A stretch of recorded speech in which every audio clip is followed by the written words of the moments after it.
అందరికీ నమస్కారం. ఆంధ్రప్రదేశ్ పంచాయతీరాజ్ ఛాంబర్ మరియు సర్పంచుల సంఘం ఆధ్వర్యంలో రాష్ట్ర వ్యాప్తంగా నిర్వహిస్తున్నటువంటి ప్రభుత్వ విధానాలకు వ్యతిరేకంగా పంచాయతీరాజ్ వ్యవస్థ పట్ల ప్రభుత్వం చర్యలకు నిరసనగా చేస్తున్నటువంటి ఆందోళనలు, ధర్నాల కార్యక్రమంలో భాగంగా ఈ నెల 6వ తేదీన అంటే బుధవారం ప్రకాశం జిల్లా సర్పంచుల సంఘం ఆధ్వర్యంలో ప్రకాశం జిల్లా కలెక్టరేట్ వద్ద, ఒంగోలులోని కలెక్టర్ కార్యాలయం వద్ద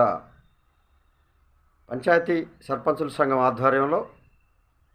ధర్నా కార్యక్రమం మరియు నిరసన కార్యక్రమం శాంతియుతంగా నిర్వహించేందుకు పంచాయతీ సర్పంచుల సంఘం నిర్ణయించడమైంది. ఈ రాష్ట్రంలో గత 2 ఏళ్లుగా గ్రామ పంచాయతీ సర్పంచులు వివిధ రకాల సమస్యలపై